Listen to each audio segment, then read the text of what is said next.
Hello friends, स्वागत है आपका हमारे चैनल सिविल मंत्रा में। साथियों, मैं प्रकाश कुशवाहा। हम लोग बात कर रहे थे rural development and administration and planning का। यह साथियों सिविल इंजीनियरिंग का सब्जेक्ट है या फिर कहें और सभी ब्रांचों में भी कॉमन सब्जेक्ट है। तो साथियों, हमने यूनिट 3 का पार्ट 1 वीडियो बना दिया जहाँ मैंने सिलेबस समझाया और पंचायती राज इंस्टीट्यूशन क्या होता है, पीआरआई क्या होता है, उसको हमने बात किया।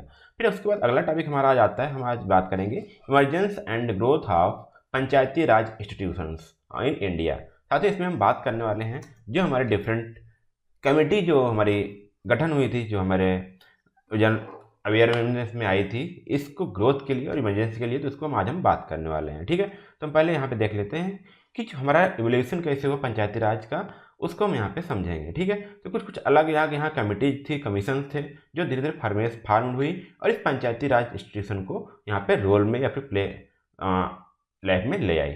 ठीक है, एक रोल में सिग्निफिकेंट रोल को उन्होंने दिया, प्ले किया। तो इसमें हमारा पहला आता है साथियों बलवंत राय मेहता कमेटी।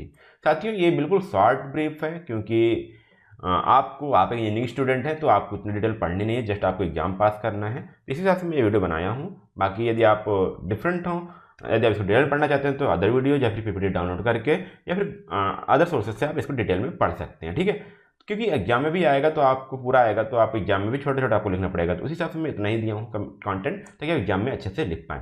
तो यहाँ पर हमारा क्या है, बलवंत राय मेहता कमेटी। ठीक है, तो ये हमारे जो इसका जो गठन हुआ था वो हमारा हुआ था 1957 में। ठीक है, यहाँ पे क्या हुआ था कि ये हमारा जो गवर्नमेंट ऑफ इंडिया है उसके द्वारा कमेटी सेटअप हुई थी। किसके लिए? ताकि recommend measure the establishment of democratic decentralise system of governance in rural areas के लिए क्या हुआ, एक गवर्नमेंट द्वारा सेटअप हुई थी। किसके लिए? इसको मेजर्स करने के लिए, फिर इसके रिव्यू करने के लिए, ताकि जो हमारा डेमोक्रेटिक जो डिसेंट्रलाइज सिस्टम है, क्योंकि अपने क्या उन्होंने क्या किया, गवर्नमेंट ने क्या किया कि पावर को डिसेंट्रलाइज कर दिया, मतलब कि उनको छोटे छोटे जो ग्राम पंचायत थे उनको दे दिया गया था। ठीक, तो वो सही सलामत चल रहे हैं नहीं चल रहे हैं, उसके लिए हमको यहाँ पे बलवंत राय कमेटी का गठन किया गया था by the government of India. ठीक, यहाँ बोला गया the committee recommended the establishment of the 3 tier system Panchayati Raj. इसी कमेटी ने इन 3 टियर सिस्टम का इस्टेब्लिशमेंट के लिए रिकमेंड किया कि हमको ग्राम पंचायत में तो जिला परिषद चाहिए, जिसको हम 3 टियर सिस्टम ऑफ पंचायती राज भी बोलते हैं। ठीक है, तो थोड़ा सा शॉर्ट ब्रीफ था बलवंत राय मेहता कमेटी के बारे में, जो 1957 में गठन हुआ था। फिर इसके बाद हमारा आता है अशोक मेहता कमेटी। ये हमारा जो इसका गठन हुआ था वो हमारा हुआ था 1977 में।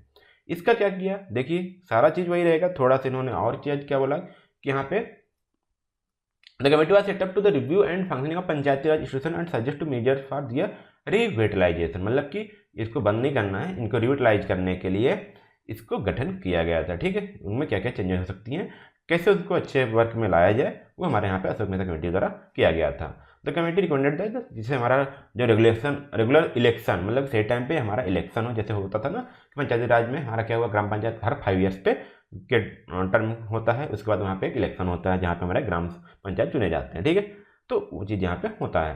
फिर उनका फाइनेंशियल ऑटोनॉमी क्या है, इसका मतलब साथियों क्या है कि जो कुछ फाइनेंशियल डिसीजन है वो खुद ले पाएँ। ठीक है, उसके लिए हम यहाँ पे वर्ड यूज करते हैं फाइनेंशियल ऑटोनॉमी और capacity building of Panchayati Raj institution. साथ ही यहाँ पे एक वर्ड आया कैपेसिटी बिल्डिंग।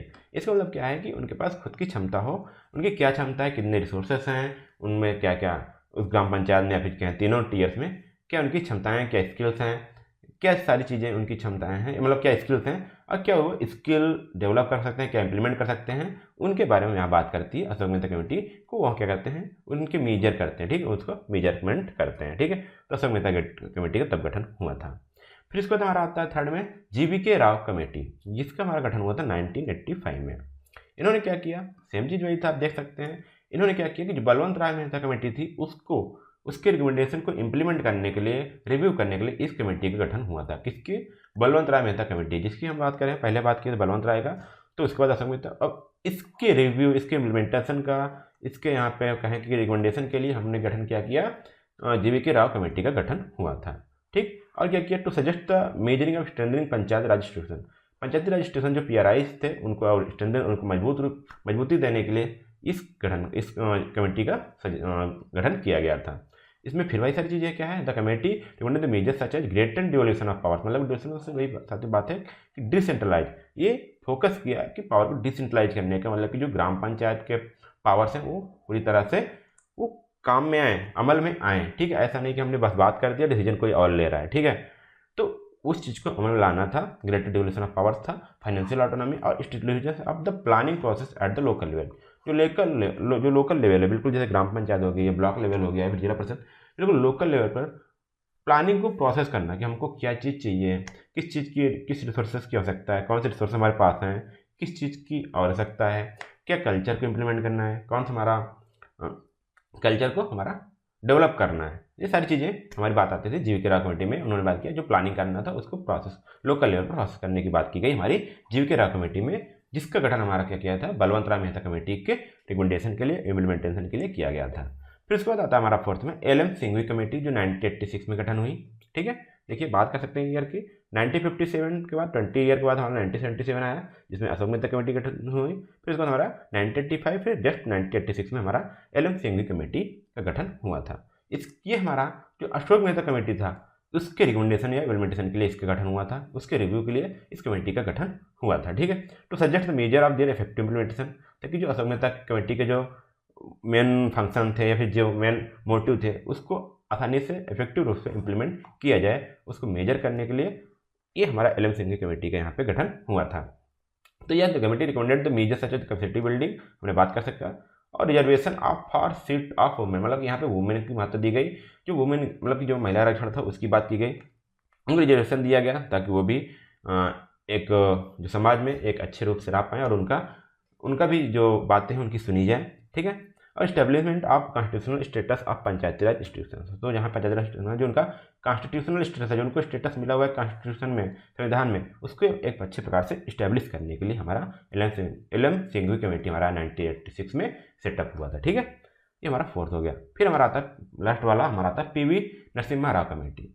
इसकी बात क्या हुई, ध्यान दीजिएगा, जीवीके राव कमेटी के इम्प्लीमेंटेशन या रिकमेंडेशन के लिए हमने किसका कमेटी का गठन किया, पीवी नरसिम्हा राव कमेटी का गठन हुआ था। तो हर सभी जो कमेटी एक दूसरे से जुड़ी हुई हैं, तो इसे आप इसको इस प्रकार समझेंगे तो आसानी से समझ में आता हुआ चला जाएगा। ठीक है, to suggest measure the their further strengthening, मतलब वही स्ट्रेंथनिंग, मतलब उनको जो इस कमेटी को और मजबूत करने के लिए, जो हमारी पंचायती राज है उसको और मजबूत करने के लिए गठन हुआ। ठीक है, the committee recommended the measure such as greater financial devolution, वही है कि हम क्या करें कि फाइनेंशियल डिवोल्यूशन, जो फाइनेंशियल पावर है वो भी हमारा डिसेंट्रलाइज हो जाए, जैसे ग्राम पंचायत के जितने फंड के सकता है या फिर किस चीज़ का एक फंड अवेलेबल कर दिया जाए, और जो उनको डिसीजन लेना है फंड के रूप में, जैसे हमको गांव में सड़कें बिछानी है तो अपने लेवल पर वो अपना डिसीजन ले पाएँ, फाइनेंशियल डिसीजन भी ले पाएँ कि कहाँ पर कितना फंड हमको देना है और किस ग्राम सभा में या किस गाँव में कितना, क्या हमको रिसोर्सेज या फिर क्या हमको वर्क करवाने हैं। ठीक है, तो हम फाइनेंशियल डिवोल्यूशन का बात किया गया। Mandatory election for Panchayati Raj institution, यहाँ पे इन्होंने बात किया कि हर पंचायती राज इंस्टीट्यूशन के लिए जो इलेक्शन थे वो मैंडेटरी हैं। ठीक है, उसके बाद यहाँ पे बात हुई establishment of states finance commission to determine the financial resource of Panchayati Raj institution, तो पंचायती राज इंस्टीट्यूशन के फाइनेंशियल जो रिसोर्सेज हैं उनको डिटरमाइन करने के लिए हम कहने क्या बात किया, स्टेट फाइनेंस कमीशन का गठन किया। तो ये लगभग 5 हमारी कमेटीज थी जो अधिकतर पूछी जाती है, कैसे हमारे इमरजेंसी हुआ PRIs का। तो इसके बाद लास्ट में हमारा आता है एक चीज़ और जो महत्वपूर्ण होता है, इसके बाद ही हमारा एक अमेंडमेंट होता है जो हमारा होता है 73rd अमेंडमेंट। ठीक है, 1992 में, जिसके बाद ये तब इसके पहले ये कमेटी चलती थी। ठीक है, इनके द्वारा काम होता था, लेकिन जो 73rd अमेंडमेंट हुआ कॉन्स्टिट्यूशन में तो इस सभी चीज़ को एक नया विस्तार दिया गया, नया रूप दिया गया। ठीक है, देखिए यहाँ बोला गया। फिर यहाँ पे इन्होंने 3 टियर सिस्टम में पंचायती राज का इस्टेब्लिश किया, मतलब कि अब ये सारी चीज़ें क्या आ गई कॉन्स्टिट्यूशन में आ गई थी। अब यहाँ पे क्या फंक्शन थे, क्या की फीचर्स थे, उसके हम बात करते हैं। हमारा पहला की फीचर था उसमें बोला गया कि establishment of Panchayati Raj institution. ठीक है, इन्होंने क्या किया, इस्टेब्लिश किया। कैसे, उन्होंने बोला कि हमको मैंडेट करना है, हमको आवश्यक है हमको इस्टेब्लिश करना है किसके ग्राम पंचायत का, पंचायत समिति का, जिला परिषद का, और एवरी स्टेट में, कि ताकि वो एक लोकल और सेल्फ गवर्नमेंट बॉडी के रूप में वो सर्व कर पाएँ। देखिए, एक तो है सेल्फ गवर्निंग बॉडी, मतलब कि वो खुद डिसीजन ले पाएँ, कई सारी चीज़ें खुद कर पाएँ। ठीक है, और इन रूरल एरियाज, मतलब कि जहाँ पे पहुँच हमारी नहीं होती थी, जो सेंटर में गवर्नमेंट है वो गाँव तक नहीं पहुँच पाएगी, तो एक रूरल एरियाज के लिए ये सेल्फ गवर्नमेंट बॉडी के रूप में बात करती है। ठीक है, फिर उस पर हमारा अगला आता है 3 टियर सिस्टम ऑफ गवर्नेंस। इन्होंने क्या किया, इन्होंने प्रोवाइड करवाया 3 टियर सिस्टम ऑफ गवर्नेंस। जैसे हमारा ग्राम पंचायत, विलेज लेवल पर हमारा ग्राम पंचायत आया, फिर ब्लॉक लेवल पर हमने पंचायत समिति का गठन किया, उन्होंने स्टैब्लिश किया, और डिस्ट्रिक्ट लेवल पर हमने जो गठन किया उसको बोलते हैं जिला परिषद। ठीक है, साथ ही इसी को हम अलग अलग नाम से जानते हैं, कहीं मंडल परिषद होता है। ठीक है, जैसे कहीं तालुका बोला जाता है। तो हमने बात किया था कि अलग अलग राज्यों में इसको अलग अलग नाम से भी जानते हैं, तो आप पिछले वीडियो देख सकते हैं, उसमें साथ ही यदि आप चैनल को सब्सक्राइब नहीं कर रहे हैं तो चैनल को सब्सक्राइब कर लीजिए ताकि आपको सारे वीडियो टाइम टाइम में मिलते रहें। और ये हमारा जो सिलेबस है बिल्कुल फुल कंप्लीट आपको मिलने वाला है। इसकी पीपीटी भी नीचे डिस्क्रिप्शन बॉक्स से आप डाउनलोड कर सकते हैं। तो हमारा जो थर्ड था वो हमारा composition of Panchayati Raj institution, मतलब क्या देखिए पंचायती राज इंस्टीट्यूशन का कंपोजिशन, कैसे एक मेंबर दूसरे मेंबर से आप टुगेदर होंगे, कैसे कॉम्बिनेशन चलेगा। देखिए यहाँ बोला गया ना कि all members of Panchayati Raj institution should be directly elected by the people. ये डायरेक्ट यहाँ पे हमारा पीपल, जैसे कभी सिलेबस हमके the people and the PRI मतलब पंचायती राज, तो उसमें हमारा जो पीपल है, लोगों का जो हमारा कंट्रीब्यूशन है यहीं से स्टार्ट होता है, क्योंकि ग्राम पंचायत के को चुनते हैं, ठीक है। वहाँ पे इलेक्शन में वो क्या करते हैं, रोल प्ले करते हैं, वोटिंग करते हैं, जिसमें हमारा एक मेंबर चुना जाता है, तो यहीं से उनका रोल डिफाइन हो जाता है, ठीक है। और यहाँ बोला गया the 1/3 of the seat reserve for the women, जो भी 1/3 सीट होगी वो वुमेन के लिए रिजर्व होगी। जिसे मान लीजिए किसी जिला परिषद में हमारे पास किसी जिला में कहें कि ग्राम पंचायत सीटें हैं, लगभग मान लीजिए 100 हैं, 100 या फिर मान लीजिए 99 हैं, तो यहाँ पे सभी मेल मेंबर नहीं चुने जाएंगे। 1/3 मतलब कि यहाँ पे लगभग कितनी थर्ड मतलब कि 33 सीटें हमारी वुमेन के लिए भी रिजर्व रहेंगी, उस पर वुमेन सीट का यहाँ पे इलेक्शन होगा, ठीक है। वुमेन हो सकते हैं या फिर वहाँ पे जो सीट रिजर्व है वो शेड्यूल कास्ट या SC/ST के लिए भी हो सकता है। In the proportion of population, population कितनी है उसके प्रोपोर्शन में, जहाँ पे SC की पॉपुलेशन ज़्यादा होगी या वुमेन की संख्या ज़्यादा होगी, उसके हिसाब से वहाँ पे वुमेन सीट दी जाएगी, वहाँ पे शेड्यूल कास्ट का सीट दिया जाएगा या फिर OBC की सीट दी जाती है। आप देखते हैं कि हर पंचवर्षीय में आपकी सीटें चेंज होती रहती हैं, ठीक है। तो इस हिसाब से इनका प्रोपोर्शन, जो पॉपुलेशन है उसके प्रोपोर्शन के हिसाब से सीटें भी चेंज हो जाती रहती हैं। तो यहाँ बात की गई composition of Panchayati Raj institution का।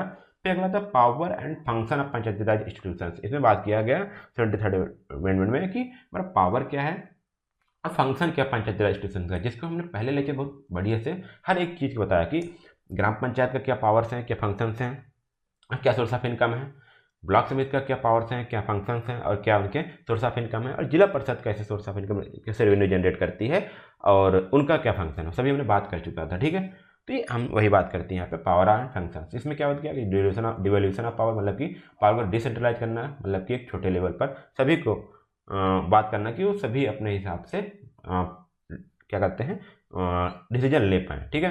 Function and Panchayati Raj institution क्या फंक्शंस हैं उसकी वहाँ बात की गई थी, इंक्लूडिंग द क्या क्या प्लान्स ऑफ इकोनॉमिक डेवलपमेंट, ग्राम पंचायत हो गया कि उनकी इकोनॉमिक डेवलपमेंट कैसे हो, सोशल जस्टिस कैसे हो, और गवर्नमेंट स्कीम और प्रोग्राम को कैसे इंप्लीमेंट किया जाए, और टैक्सेस और फीस को कैसे कलेक्ट किया जाए। तो यहाँ पे पावर एंड फंक्शन की बात की गई थी 73 अमेंडमेंट में। अब आते हैं फाइनेंस। फर्स्ट में finance of Panchayati Raj institution, इनमें बात की गई कि हमारा स्टेट फाइनेंस कमीशन था उसका इस्टेब्लिशमेंट किया गया, ठीक है। To recommend the distribution of financial resources between the state government Panchayati Raj institution, कि जो हमारा फाइनेंशियल रिसोर्सेज हैं उनको कैसे हम state government Panchayati Raj institution में कैसे हम उनको डिस्ट्रीब्यूट करेंगे, उसके लिए हमारा स्टेट फाइनेंस कमीशन का गठन हुआ, इस्टेब्लिशमेंट हुआ था। The establishment of Panchayati fund for the transfer funds to the Panchayati Raj, मतलब जो पंचायत फंड है उसको पंचायती राज इंस्टीट्यूशन में ट्रांसफर करने के लिए इसका इस्टेब्लिशमेंट हुआ था। तो कुछ बातें थी जो 73rd अमेंडमेंट में आपको जानकारी रखना जरूरी था साथियों। तो आपको क्वेश्चन आ सकता है टोटल 7 मार्क्स में, एक लॉन्ग क्वेश्चन आ सकता है, तो आप इतना लिख देंगे तो आपको आसानी से मार्क्स मिल पाएंगे साथियों। तो उम्मीद करता हूँ आपके सारे वीडियो समझ में आते जा रहे होंगे। यदि वीडियो आ रहा है तो चैनल सब्सक्राइब करना मत भूलिएगा ताकि सभी कंटेंट आपको मिलते रहें टाइम बाई टाइम। साथियों अब एक ब्लास्ट में बचता है हमारा जो PISA एक्ट है, ठीक है।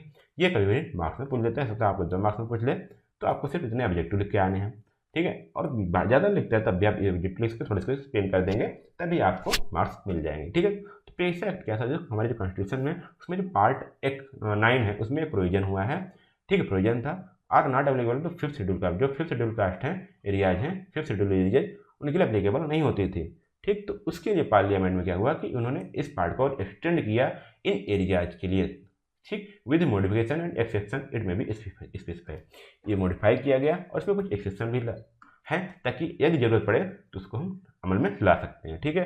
तो under the provision parliament enact, जो हमारे पार्लियामेंट है वो इनैक्ट करती है प्रोविजन ऑफ द पंचायत, ठीक। पंचायत इसका पूरा नाम साथ बात करते हैं PISA क्या है, panchayat extension to the scheduled areas. देखिए panchayat extension to the scheduled areas, ठीक है, इसको बोलते हैं इसको PISA एक्ट, ठीक है।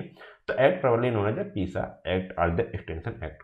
तो इसका चीज़ बताएं तो अधिकतर जो शेड्यूल्ड ट्राइब्स हैं, ठीक है, जो जनजाति हैं, जो कहीं से आप जानते हैं उनकी बिल्कुल रहन सहन कल्चर बिल्कुल अलग होता है, तो उनको उनके लिए पीस एक्ट बहुत ही महत्वपूर्ण है। उनको ये बताता है कि वो कैसे रह जाएं, उनके जो कल्चर्स हैं, जो उनके ट्रेडिशंस हैं, जो उनके कस्टम्स हैं, ठीक, उसको सेव करने के लिए उनको एक अलग क्या क्या कॉन्स्टिट्यूशन में इनको जगह दी गई है। उसी को यहाँ पे पीस एक्ट नाम से जाना जाता है।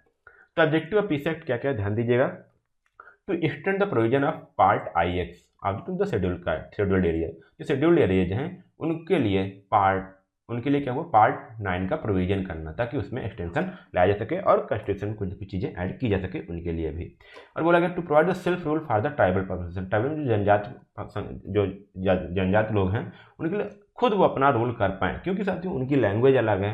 यदि आप वहाँ पे जाएंगे तो उनकी लैंग्वेज समझ नहीं पाएंगे, उनको क्या अच्छा लगता है क्या नहीं अच्छा लगता है, उनको क्या जरूरत है आप नहीं समझ पाएंगे। तो खुद एक प्रकार से अपना रोल, अपना चीज़ें समझ पाएँ, खुद रूल चला पाएँ, इसलिए उनको एक सेल्फ रूल प्रोवाइड करवाया गया। ठीक है। To have the village governance with the participatory democracy, मतलब उन्हें बताया गया कि वहाँ भी जो विलेज गवर्नेंस है, जैसे ग्राम पंचायत है वहाँ भी होगी, लेकिन वो भी क्या होगी कि जो ट्राइब्स पॉपुलेशन है वो वहाँ पे जाके वोट करेंगे, वो खुद अपना मेंबर्स चुनेंगे। ठीक है।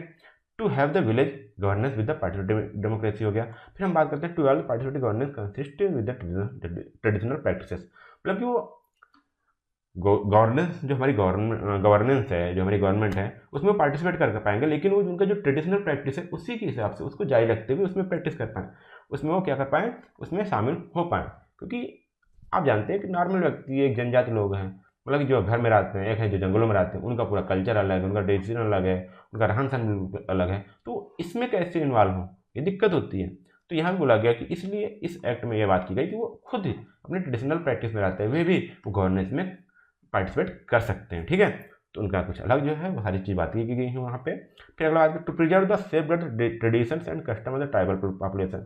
फिर वही बात हुई, जो ट्राइबल पॉपुलेशन है उनके ट्रेडिशंस क्या हैं, उनके कस्टम्स क्या हैं, उनको प्रिजर्व रखना और उनको सही से सलामत रखना, ताकि कोई उनकी हानि ना पहुँचा पाए। ठीक है। तो उसको यहाँ बात की गई। फिर अगला बात, to empower the panchayat with powers conductive in the tribal requirement. जो ट्राइबल रिक्वायरमेंट है उन पर किस प्रकार पंचायत को इम्पावर करना और उनके पावर को कंडक्ट करना, पावर्स को सभी तक पहुँचाना। ठीक, यहाँ पे बात की गई, उनका इसका ऑब्जेक्टिव था पीस एक्ट का। फिर अगला था हमारा, to prevent the panchayat at high level from the assuming powers and authority of the panchayat at a lower level. तो यहाँ देखिए, पंचायत को ये इससे रोकना कि वो अपने आप को सुपीरियर माने, इससे भी रोकना था, और उनको अथॉरिटी भी देना था कि लोअर लेवल तक जो पंचायत है वो बहुत ही उपयोगी है, तो उनको अथॉरिटी देना भी, लोअर लेवल पर पंचायत को अथॉरिटी देना भी यहाँ पे पीस एक्ट का हमारा क्या था, ऑब्जेक्टिव था। तो साथियों हमने बात की यहाँ पे PRI का जो इमरजेंसी हुआ क्या हुआ, 73 अमेंडमेंट क्या हुआ था, और हमने बात किया पीस एक्ट का। साथियों अगले हम बात करेंगे जो स्ट्रक्चर ऑफ रूरल फाइनेंस है। ये वीडियो थोड़ा लंबा जाएगा, इसलिए अगले वीडियो में कवर करेंगे इसको। तो साथियों यदि आप अभी तक बने हैं इस वीडियो पर तो चलो सब्सक्राइब करिए, मत जाइएगा, कि चैनल पर ऐसे महत्वपूर्ण वीडियो आप तक आते रहते हैं साथियों। तो फिर मिलते हैं अगले वीडियो में, तब तक के लिए धन्यवाद, जय हिंद।